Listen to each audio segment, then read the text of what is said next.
And then, as always, I can't wait to hear from you. So here we go. In January 2011, following 2 years of work from a deliberating commission, the conservative movement, capital C, meaning the Jewish denomination conservative movement, launched the Magen Tzedek seal. Their plan was to endorse certain kosher foods with an additional certification that affirmed ethical production, including issues of labor, animal welfare, product safety, and corporate integrity.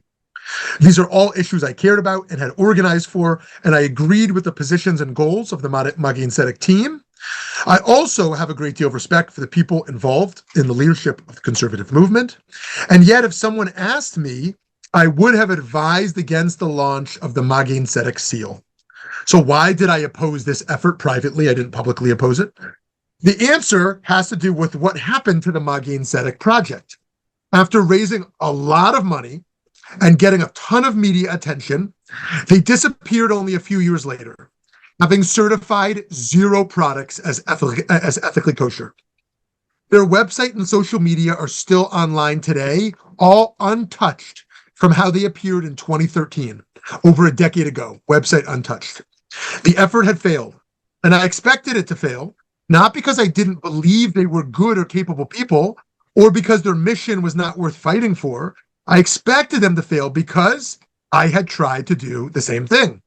2 years earlier, before the launch of this Magen Tzedek seal, I participated in the establishment of the Tav HaYosher, also an ethical seal for kosher products, but focusing on kosher certified eating establishments like restaurants rather than manufacturing plants and products. We also began with a hope to revolutionize the kosher food industry's approach to environmental stewardship, labor rights, fair trade, and animal suffering. Through doing the work of talking to employees and to owners at food establishments, we discovered that the resistance was too strong. Our goals were way ahead of where the community was, and they were not realistic or sustainable for the restaurant industry. So we recalibrated our plan and focused on egregious violations of workers' rights. Only that. We fought to guarantee the workers at our certified establishments minimum wage, which they were not receiving, time and a half for overtime, a weekly day off, breaks, and protections from abuse and harassment. Surely, more work is needed in the industry, but still active 15 years later, with around 150 certified restaurants in 17 states, as well as DC and Canada, I'm proud of the tangible change that program brought in labor conditions at kosher restaurants. I believe the people behind the other project, Magen Tzedek, their effort learned after launching their mark the same important lesson about leadership as we learned before launching the Tav HaYosher. And that lesson is what I want to discuss with us today. As a general rule, leadership involves pushing or pulling your community to be better than it is, but at the same time, not pushing too hard. Getting them to move, but not leaving them behind. Making them uncomfortable, but not so uncomfortable that they give up. I know some who don't want to push at all because it's unpopular to push. I know others that push so hard that they lose everyone. As Rabbi Tarfon famously says in Pirkei Avot, Lo alecha hamlacha ligmor, v'lo ata ben chorin lihibatel memena. It is not your duty to finish the work, but neither are you at liberty to neglect it. Rabbi Tarfon his quote immediately before the one that's so famous that I just shared, captures the challenge of leadership in this world and in this work. Here's what it says before that famous quote I just shared. The day is short and the work is plentiful and the laborers are indolent. I would say we humans are limited, right? Rather than just blame workers for being lazy. And the reward is great. I would say the stakes are so very high. And the master of the house is insistent. I would say God expects us to care for this world. So under those circumstances, which may sound familiar, Rabbi Tarfon says it's important to remember that it's not our duty to finish the work. Neither are we at liberty to neglect it. We can't do everything, but we can't do nothing. Another way of thinking about this lesson of leadership comes from the field of educational psychology. Lev Vygotsky Doing research into the process of childhood learning in the early 20th century posited the idea that skills or tasks fall into one of three zones for a given person. Imagine a target shape of three concentric circles, like on a dartboard or some other game. Actually, dartboard's some of them are different. The inner circle is tasks that a learner can already do without any help from anyone else. The outermost region includes tasks that are beyond the learner, even with assistance. The teacher will just end up doing it for them. The region in between those two is what is termed the zone of proximal development. These are the tasks that a learner can accomplish, but only with some support from someone more skilled than them. Part of the role of a teacher, besides sometimes being that supportive, more skilled person, is providing students with tasks that are in their zone of proximal development. If learners stay in their inner circle, their comfort zone, they will be bored and they won't learn anything. On the other hand, if learners are in their outside region, they will be overwhelmed and discouraged or totally dependent on others, and they also won't learn anything. But if they find themselves in their intermediate zone, not quite able to do the tasks alone, but able to do them with a little bit of help, they will learn, improve their skills, and ultimately push out and expand their comfort zone. Then the teacher helps them find their way to the new frontier, their new zone of proximal development. The same model is useful and true for people of all ages and leadership of all kinds, not only pedagogy and not only for children. If you are so far ahead of the people that they cannot see you, then you are not leading them. And if you stay with them where they are, then you're not leading them. Only by keeping within range, but continuing to move, are you leading. Carrie, what a perfect image for that. Thank you. Our bodies work the same way on a cellular level. Exercise hurts. It makes you feel tired and uncomfortable and sore. And those feelings are real. You really are damaging your muscles, tearing them at a microscopic scale with the exertion of working out. But it is that damage that spurs your muscles to rebuild. And when they do, they regrow stronger than they were before. At the same time, the discomfort of exercise can be a warning because injury is a real risk also if you push too hard. Another sage in Pirkei Avot, identified as Ben Hihi, yep, that's his real name, Ben Hihi, which may be code for the fact that he was a convert into Judaism, teaches Lefum Sara Agra, according to the labor is the reward. Yes, both the name is an indicate that he converted, because we don't have a Jewish name, Hihi, so he's the son of Hihi, but also he may have had to work really hard, having had no Jewish education and having to go from 0 to 60 to becoming a scholar. And so he understood the concept according to the labor is the reward, Lefum Sara Agra. This is way before that, the American 20th century idea of, no pain, no gain, or whenever that originates in modernity. This is like 1800 years ago, 1900 years ago. Or you could just as well translate it, as I just said, as no pain, no gain. If you are too comfortable, you're not making progress, neither for yourself nor in improving the world around you. If the community you're leading is too comfortable, you're not leading them. When I received rabbinic ordination from my teacher, among others, Rabbi Avi Weiss, he gave me the blessing, "May you have many enemies." I said, "What? What kind of blessing is that? You want me to have enemies?"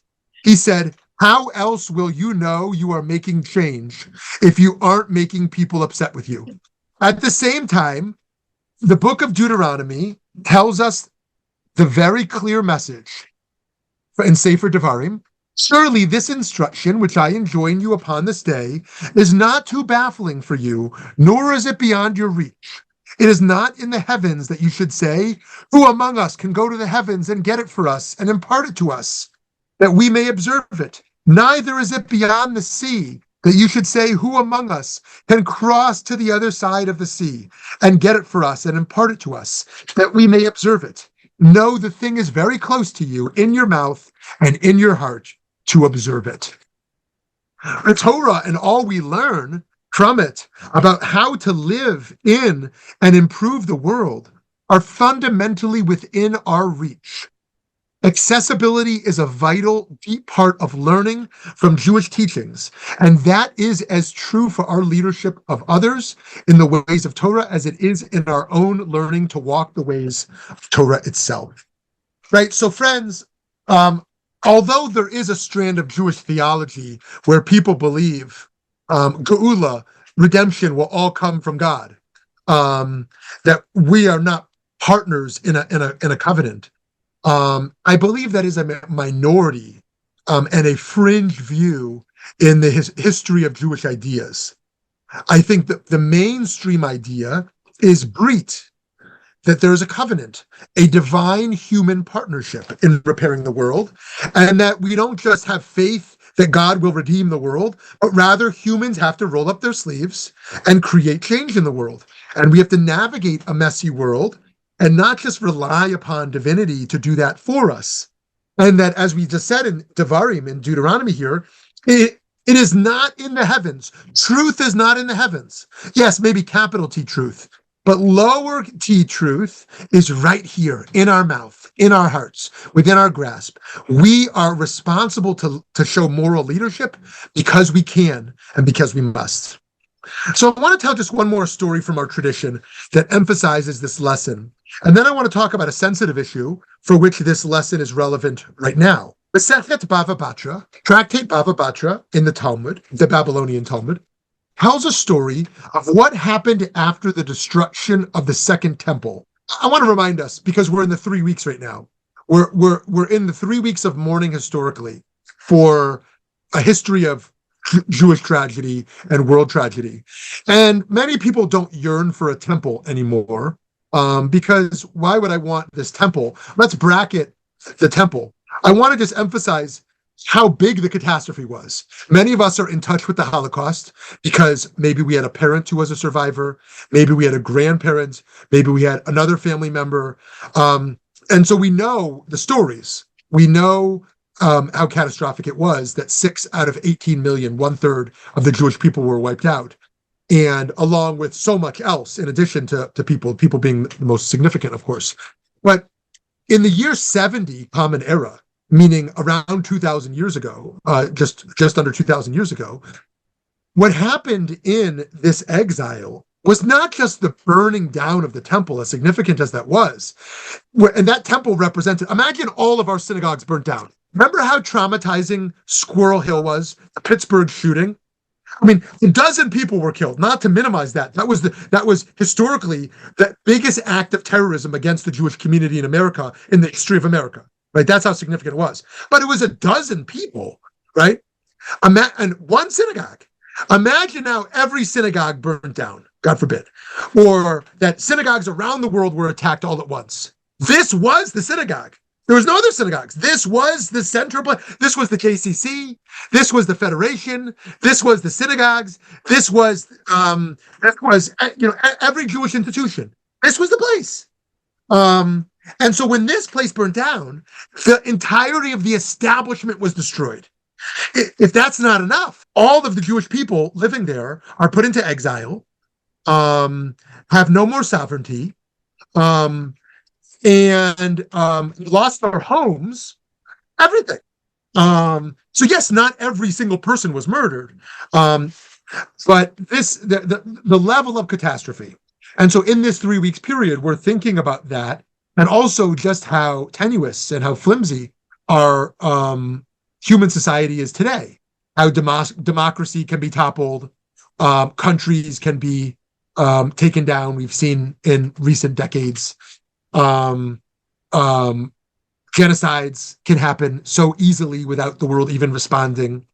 So there's a lot to mourn. In any case, going back to this period of the destruction of the Second Temple, some groups of people in mourning for the lost temple made rules to not eat meat and not drink wine. Rabbi Yeshua approached them gently and asked, "My sons, why do you not eat meat, and why do you not drink wine?"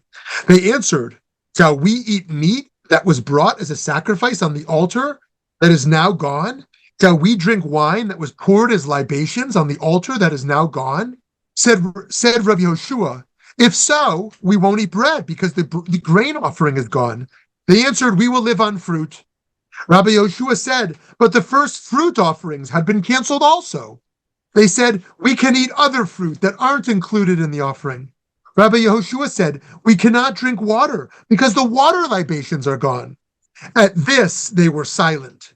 And Rabbi Yehoshua went on, "My sons, come, and I will tell you. To go without mourning at all is impossible, but to mourn too much is also impossible, because we do not make an injunction on the public unless the majority of people are able to uphold it." Right? What Rabbi Yehoshua was teaching them here is you can't push too hard. You can't push too far for the people. And even if you have your own stringencies you want to take, don't impose that upon others. Some people might have said Mayor Michael Bloomberg did that when he banned the Big Gulp or whatever it was called, supersize. Like, there's a soda that's this big, and then there's this big, and there's this big, and then then you want the bucket. You want like the bucket of soda. You want like a root beer that you could drink like a keg of root beer like in a day. So he banned it, and people went crazy about it. He took away my super soda. So did he go too far? Right? And so there's many cases like this. In answering this particular situation, Rabbi Yehoshua lays out a vital principle of rabbinic leadership. We do not make a rule that the majority of people will not be able to uphold. We lead where people can follow. This was also true of those rabbis who didn't want to ban smoking when, I don't know if it was the majority or close to the majority, were still smoking. You remember when teachers smoked in classrooms and people smoked in restaurants, and they smoked everywhere. It feels like it's a lost world. We can't even imagine. Now there's some companies even have smoking zones. You can't even smoke outside wherever you want, right? So, but the rabbi said, look, we can't ban smoking. We know it's bad now, but still too many people are doing it for us to ban it. And there's many examples like that. So one of the issues for which this conversation feels particularly salient for me right now is the issue of LGBTQ inclusion and the recognition of homosexual relationships within traditional Judaism. Obviously, in progressive Judaism, there is a pretty full embrace, but in traditional religious circles, for obvious reasons such as scriptures, there is still other traditional norms. There are still taboos at the least and prohibitions. Ours is not the only community grappling with this issue, and I want to hold up the example of Pope Francis, who recently permitted Greece to bless same-sex unions. Now, this step has been criticized by people who feel it doesn't go far enough in actually recognizing same-sex unions, and it's also been criticized by many Catholics who feel it's a betrayal of the traditional values and teachings of the Church. Pope Francis has explained, we are still debating the division between progressives and conservatives, while the real difference is between lovers and those who have lost the initial passion. That is the difference, he said. Only those who love can journey forward. Pope Francis has set an example, I believe, of leading with vision for progress and forward movement, while keeping a careful eye on those portions of his congregation who are sincerely committed to the conservative values of continuity. He's making steps, but very patiently so. As someone who is committed to honoring millennia of Jewish law, and at the same time dedicated to LGBTQ inclusion, I appreciate the leadership of Pope Francis. In my own work, I've helped to organize rabbinic gatherings to discuss what it would look like to recognize same-sex marriages within Orthodoxy. Some people in those gatherings have begun officiating homosexual weddings. Others have found alternative ways of recognizing those relationships without a religious framework. Still, others are not themselves willing to do either, but are still trying to lead their communities in embracing the couples and the individuals that make up the couple.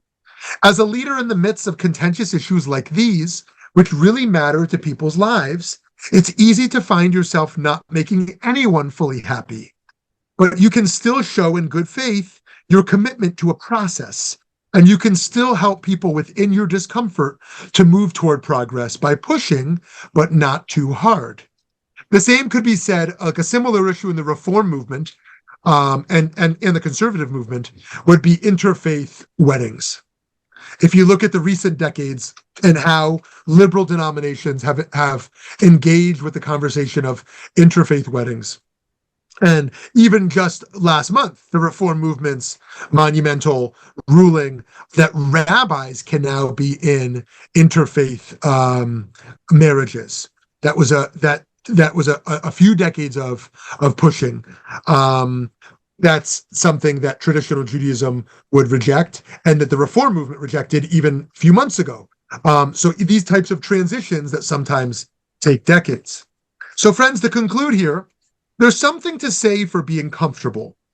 Rabbi Nachman teaches about the value of Yishuv Hadat, having a settled mind, and how being in a comfortable state of being can help us to learn, gain freedom, and experience joy.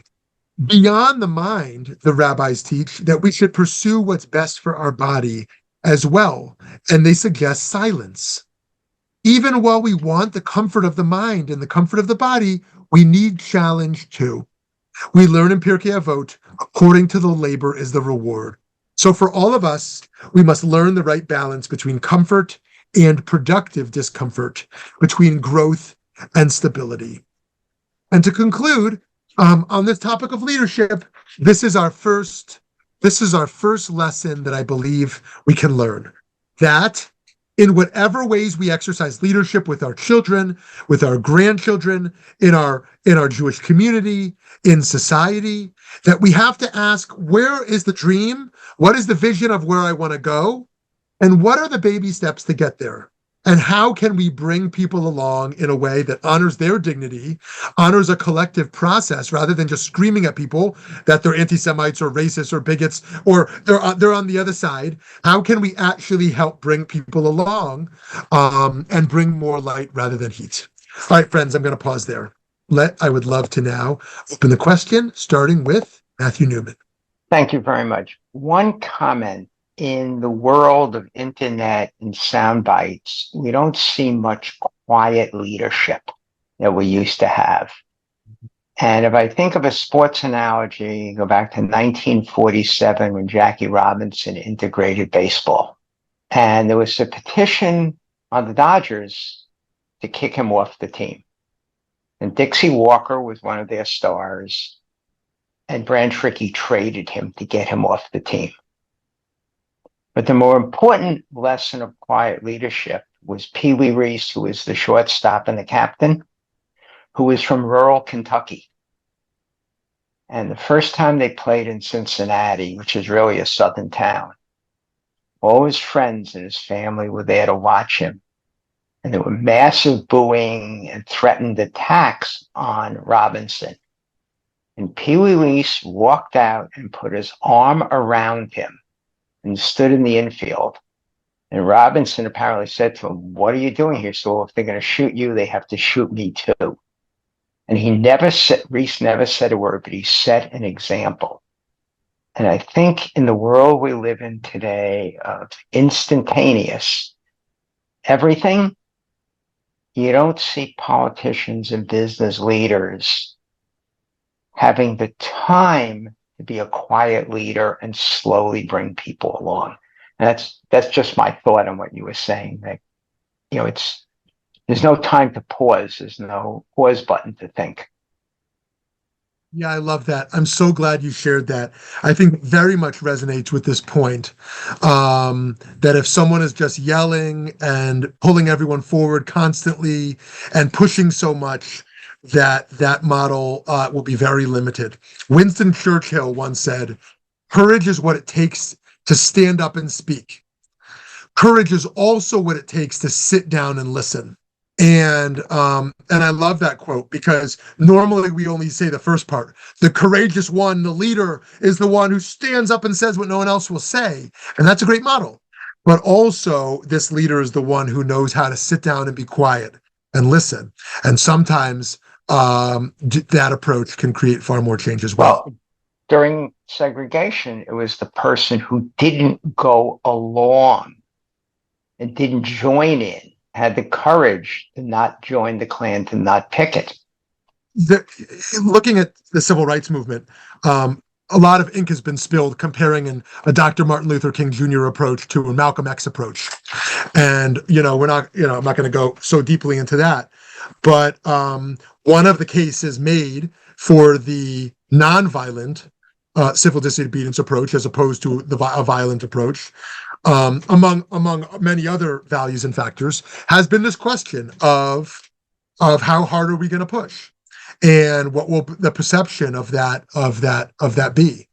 And I think that remains true in advocacy and social change movements today as well. I continue to believe, going back to the LGBT movement, that one of the reasons this has been the most successful movement in America in the last 10 to 20 years, hands down, if you look at movements, women's rights, worker rights, issues of race and the like hands down, LGBTQ movement has been the most successful. I mean, President Obama in his first presidential campaign was opposed to same-sex marriage. He couldn't have won if he was in support of it. In his second one, he was in support of it. He couldn't have won if he wasn't in support of it, right? Just looking at that issue, not to mention others. And one of the many factors I believe that that's the case is because it's been a love movement and a pride movement rather than a rage movement. There's a space in the world for rage and for anger and frustration, but actually taking a softer approach around love and pride, as opposed to raging in the streets, I think, and I invite people to push back if you disagree, I believe is one of the reasons why the queer movement has been so successful over recent decades. Okay, who wants to hop in? Hi, Judy. I agree with Aglaia about the dichotomy being between Malcolm X and MLK being blown out of proportion. I think that an important lesson in leadership is understanding collective leadership. You had LBJ in the White House saying, look, I can't do X, Y, and Z, Martin. I need you pushing from the outside, and I will do what I can from the inside. And on MLK's other flank, you had Malcolm X urging him to be more radical. And we don't know how much of that was core sincere or a lot of play acting to bring everybody along. So, different people play different roles in a leadership spectrum. Yes. And I love that. I'm so glad you said that. Because I think that is one of the most important points I think we're going to be engaging with in the series, which is that there's not these 10 magical leadership traits and this one style that we all need to take, but rather there are so many roles, so many approaches, so many different skills and talents and personalities to build off. And that movements need very different people. Movements need radicals and moderates. Movements need insiders and outsiders, right? And looking at the early Zionism, whether we like it or not, that same perhaps false dichotomy of MLK, Malcolm X could be used here as well. There were for those who would call Malcolm X a terrorist, they would also say that a terrorist would be someone like some of these early Zionists who were willing to bomb hotels that the British mandate was occupying. They embraced a certain model of violence against the establishment, as opposed to the type of Zionists in the early pioneers who wanted this state, but wanted to be as nonviolent of a process of a founding of a state as possible. Or if you look at the Soviet Jewry movement, the Jewish establishment took the credit for the massive victory of the Soviet Jewry movement. But the real heroes of that movement, one might say, were these outside street protesters, that these activists who were constantly in the street, and pressing back. And they made it easier for the establishment to push, because the establishment could say, we're not radicals like those street activists. We just want what's right. Right. And it gave them more credibility as moderates to show that they weren't extremists. So sometimes the extremists actually set the stage. The radicals set the stage for the moderate to do more, even though they both publicly diss each other. The radical says the moderate's a sellout. The moderate says that this type of activist is an extremist, and they want to distance themselves, but they need each other. Sometimes they need each other, and sometimes they set each other back. The moderate always claims that the radical sets them back, and the radical claims the same. So, I really appreciate that point around different roles. Yes, hi, Eileen. Hi, Shmuly. I think our poll showed that everybody agrees we're leaders at different times. And I think sometimes we forget in leadership that we are leaders to our children, and that we lead by actions, not words. And too many parents don't understand that and Yes. think that I'm going to tell you what to do when I don't do that. So there's a dichotomy there where the kids pick up on the parents' craziness, for want of a better term, and it gets pretty hard then to teach your children what's right and what's moral if you are not walking the walk and talking the talk. Yes, Eileen, thank you so much for saying that. Just before we go to Sarah, I think that's so important. In addition to what Judy's saying on the side around checkbook activism, how crucial that is, to create change and to sustain movements and the like. And what you're saying here as well, that most certainly living with moral hypocrisy. I mean, even though everyone lives with some degree of moral hypocrisy, living with a very large level of moral hypocrisy is such a setback to whatever cause someone cares about. To preach to one's child or to others what one has no interest or real plan to commit to in their own life is going to set back the work. So significantly. But as you said, in the positive framework, that leadership can be as simple as improving ourselves by living as a more joyful, kind model in the world, and just enabling people to experience that. That opens hearts and shifts minds and cultivates empathy in a way that is irreplaceable. And I used to think in my early 20s that leadership was changing systems. Everything's got to be in the systemic level, right? Wow, did I realize how wrong I was? That some of the deepest change, of course we need systemic change, right? But the deepest change that is the catalyst for all of it is the local interpersonal level. Where you see people, you understand the realities, you respond, and allow that to trickle up to the systemic level ultimately. That the grassroots approach, some top-down approach without that grassroots level is doomed to fail in many ways. So anyways, Eileen, thank you for tying together our previous series on kindness and this series on leadership to show that this is not just strategy on a systemic level, but how we live each day. Yeah, hi, Sarah. So you touched on lots of things that excited me. One was the notion of no pain, no gain, which my physical therapist would tell you is nonsense. That indeed, pain is not a way to gain, that we need to be just back. As soon as you feel the pain, back off, because you cannot change successfully if you're in pain. And I certainly know that from medical practice, that the pain, for instance, in childbirth is actually detrimental to that baby. So I step back from no pain, no gain. That's number one. The notion that your mentor suggested that you needed to make enemies. is brilliant. I lived a lot of my life that way.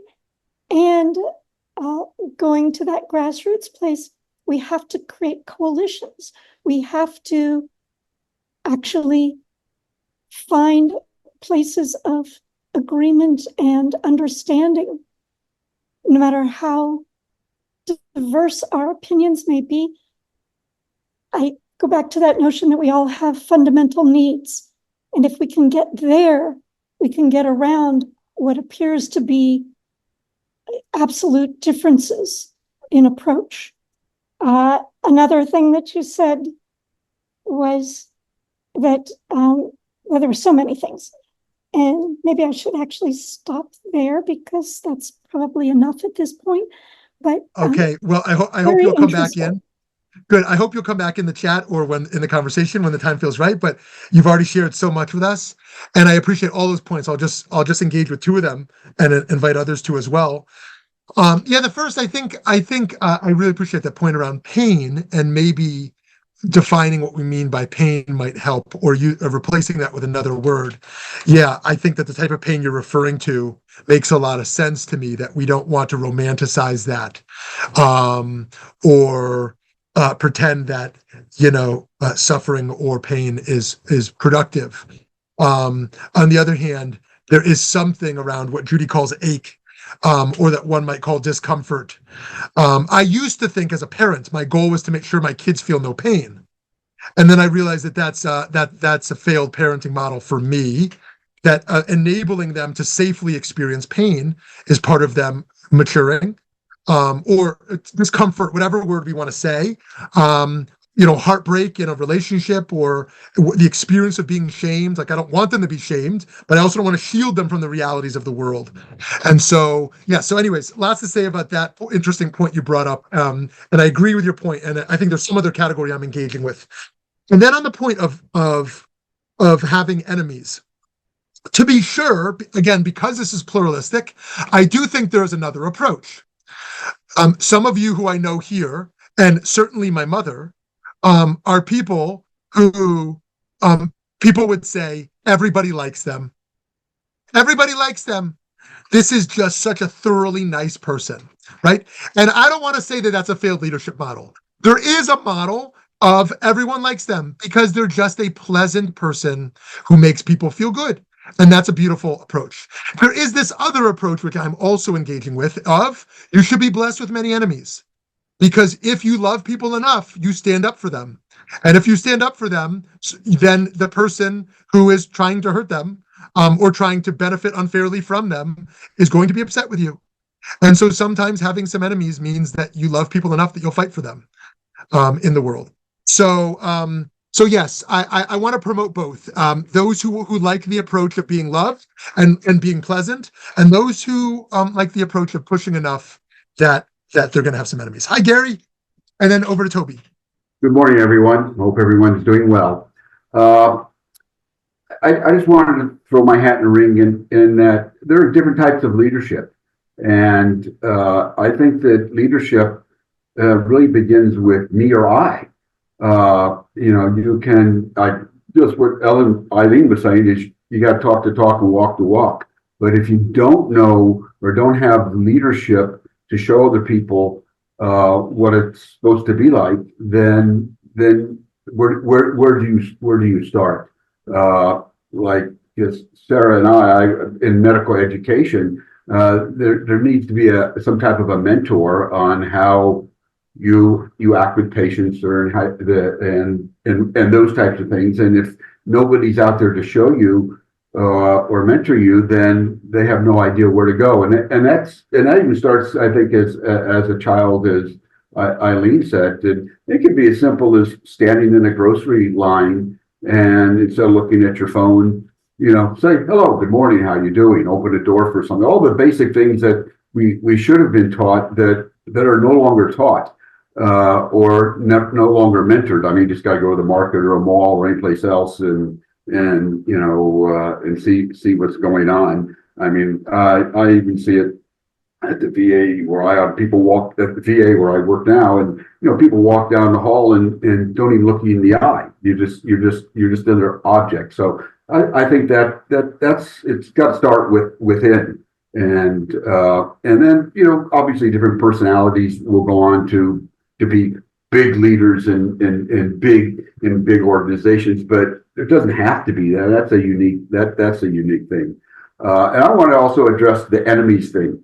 The enemy is such a harsh word, but I think by having quote enemies, to me, I look at people that think differently or have different opinions, and if you can open a dialogue with people, then maybe you have a chance of making a change. Maybe they can change you a little bit, and you said listen. You got to learn to listen.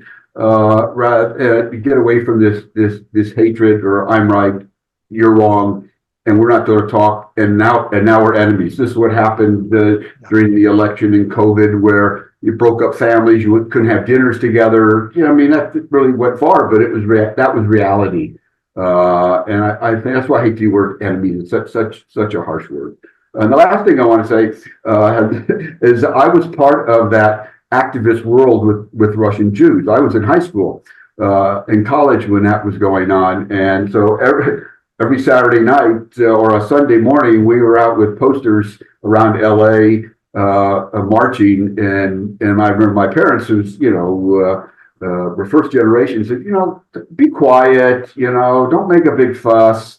They supported us, but they would prefer if we would not have done that. So things have changed. So that's all I have to say. That's great, Gary. Thank you so much. So much to discuss there. So just to pick up on 2 points. One, as the rabbinic counter argument to the blessing that you should have many enemies, it says in the rabbinic literature, who is a hero? One who turns an enemy into a friend. And that is a really important counter argument. There is something to sometimes cultivating opposition, and there's something else to be able to turn that supposed opposition into an ally or into a friend. Someone who is kind of dehumanized into someone who's humanized. Someone who is distant into proximate. And there's a time and place for each, perhaps. So thank you for that. And, one of the reasons I think this conversation is so important right now in America is because many Americans still live with the illusion that elected officials are going to save us. Elected officials are gods in the sky, our moms and dads holding us in the womb. These are the parents in the room, right? Now, I'm a big believer in civic engagement. I'm a big believer in the importance of voting and getting involved in elections. But I think we have to break this illusion that is the sole level where important change happens, and that's where moral leadership is most demonstrated, and that we are off the hook as long as we vote and organize for the real leaders, right? Rather, we need to be society builders, each of us, outside the realm of elected officials. Or think of the patient, right? The doctor is not there to save them, right? You need to go home and do your therapy. You need to go do your diet. You need to go do your medicine. Doctor does their part. Now you go as the patient, do your part. The elected official does their part. Now the citizens got to go do their part, right? And in an election year, that gets lost because all we talk about is what the leaders out there are doing and saying. Let's just comment all day, what the one we hate said, what the one we like said, and what our friends said about it. And we lose everything when we become so hyper politicized that we're no longer exercising leadership ourselves. And so, yes. So, yes. So, Diane, enough there. Okay. Hi, Toby. Thank you, Gary. Good morning, Rabbi Shmuly. I have been very much involved in the Musar movement for the last 2 years, very much involved to the point where I became a facilitator after a year-long program of doing it. But I did it because I believe that it is one way to facilitate change. And I believe in it so strongly. And I've been a victim of Musar learning and of Musar change. But here's the thing, Israel Salanter, who you know, I'm sure, was one of the fathers of the Musar movement. And he, in his writings, and Yitz Greenberg just came out with the book, Or Yisrael, which is Salanter, which is a new interpretation of Salanter's book. But anyway, bottom line is Salanter's famous quote is, I was so enthusiastic, I wanted to change the world. I knew Musar was the way to change the world. And but I wasn't really very successful at changing the world. So I thought, well, okay, I'll try and change my community. And he found after trying, and that wasn't really successful either, because there were people who disagreed, and he just wasn't successful at that. And so he said, well, maybe I'll be successful at changing my family. And he discovered he wasn't very successful at that either.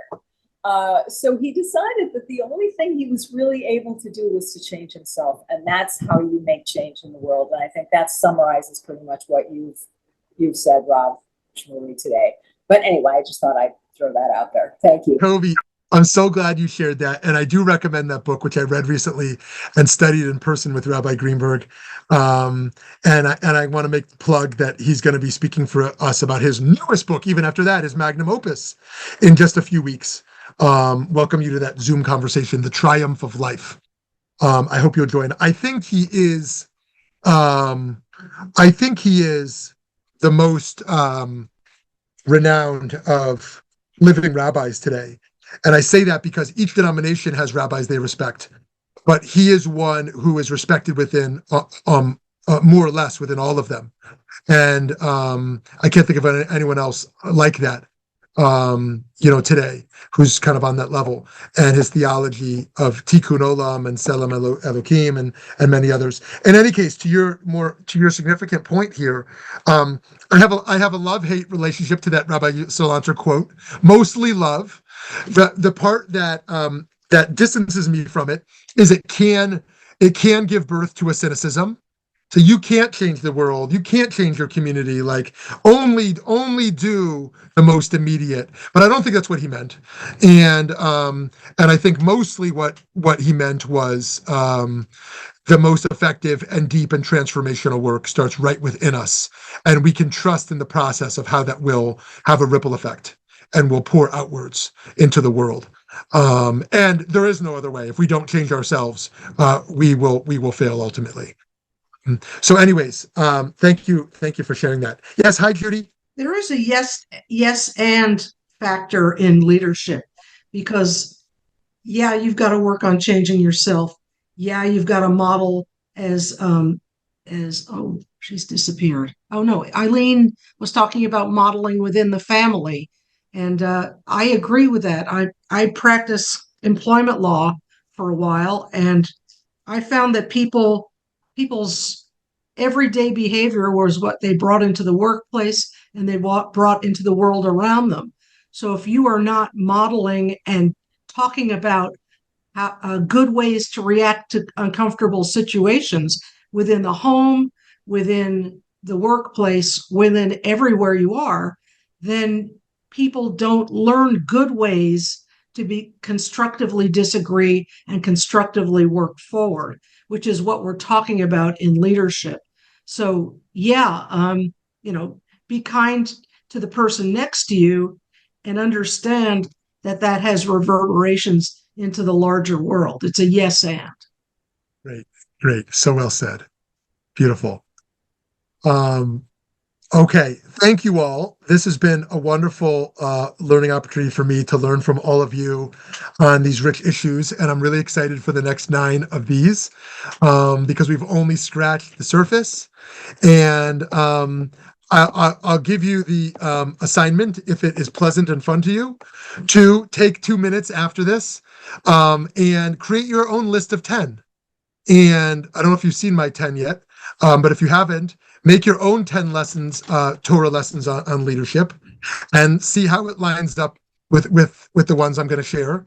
And if it doesn't, then hopefully you'll bring your points in as well. So my hope is that this is partially academic and just interesting to look at different models in history from our own tradition and society, but also that it's that it raises personal questions as well around how we ourselves live and lead and how we can do that more deeply and richly as well. Have a wonderful day and look forward to seeing you next week.